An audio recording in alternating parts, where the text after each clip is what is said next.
Our last city update took us to the south of France, where we built this beautiful little restaurant, but today we are back home in Tuscany, specifically in the town of Montegiordi, where we are going to be building a version of this clock tower here. This was a beautiful little quiet mountainside town not far from my hometown, so let's get started with the building.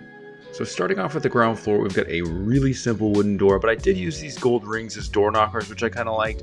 Then we move into a whole bunch of snot bricks, and then this little window assembly, which will be used later on for our stained glass. It's actually a technique I picked up from a tutorial that Lion Bricks put out here on YouTube. You can see we've got a little sand green accent, and then we've just repeated that same window design across all three sides. And now it's time to actually add in that stained glass window insert. You can see it's built using turntables and then a bunch of different multicolored trans clear pieces. After that, it's time for some really satisfying but also really tedious tile work. And then from here, you can see this is the finished ground floor. It's really basic, but that was kind of the idea. So a little bit of a departure from the initial source material, but I'm really happy with where we're headed. All right, so you can see there I'm using a rounded plate so I can run wires internally on the floors. But next we've got this really cool technique from the Notre Dame set using those new printed dish pieces. We're gonna attach them to these round clear plates and then attach those to these new clear snot bricks. After that, they fit really nicely within this little arch assembly. And then we're just gonna put that with the rest of the snot bricks. And then we're just gonna repeat that on all four sides. My hope is it's gonna look really cool when it's illuminated at night. And now back to some tiling work before we finally head to my favorite floor of this entire build. We're going to start out with this little 1x3 archway design that sits on top a layer of rounded plates, and then next it's time to install some of this white tiling as well as a small little white railing using lightsaber hilts. After that, we're going to install the upper portion of the archways, which has some modified bricks as well as some tan plates with the teeth, and then those white curved tiles to finish off the archway. Now next up is the white detailing on the corners, and I've used droid bodies as well as clips and ski poles, and then we'll top it off with some tan plates using those rounded tiles, just again for a little extra added detail, and this final little bit of white, and here's the finished floor. Now I did some research on Italian towers, and apparently towers in Tuscany tend to be flatter at the top, even though this tower is actually quite pointed. I went for something flat just because it was easier to design, and I was a little burnt out on the build by this point. You can see we added one final little piece of white detailing, and then lastly was this really honestly kind of ugly bell. I love the way the gold looks, but yeah, I'm not very good at building round, so that's what we've got. But next it was time for some cobblestones, and I wanted to get back to using the ingot style cobblestones that I've used throughout most of my city, but I know that I needed to blend it with these rounded elements because that's what I have in all my elevated sections. So I think the blend turned out pretty nicely. It helps that they're all the same color, but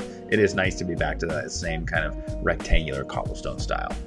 Now I knew one day this would come back to bite me, and today's the day, because the backside of these buildings were forgotten about, they're ugly, and they need to be covered up. So what I've decided to do for the warm tan building is pretty much just build a plate structure, and then as you can see here, I'm just covering it with warm tan, light bluish gray, as well as some ivy.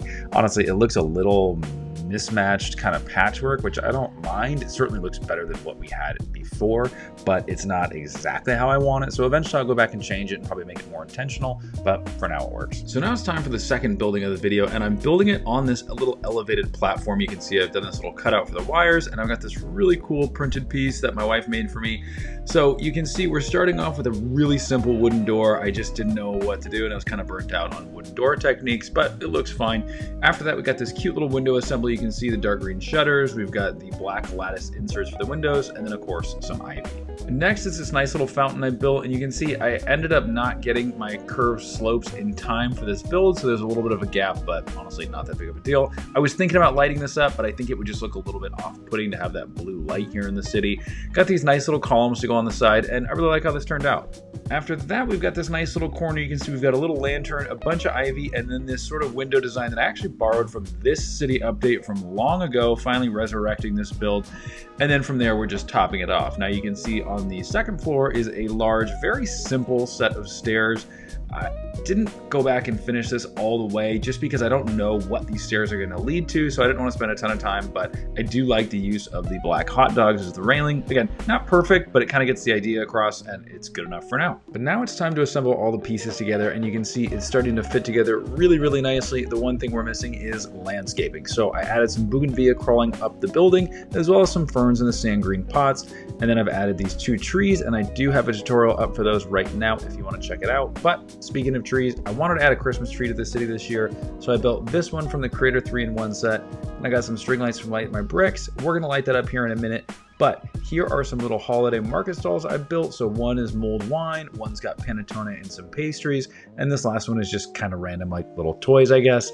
So now for the before and the after and at night, and I'm really, really pleased with how this has turned out. I love the glow of the tower, love the printed radar dishes, the stained glass looks incredible. I'm loving the density in here. I really love how we've got this staircase now extending, and the Christmas tree looks really, really good. I love how lively it feels. It adds a really nice little beacon of light right into the center of the city. So thanks for tuning in, guys. Hope you have a great holiday, and we'll see you next time.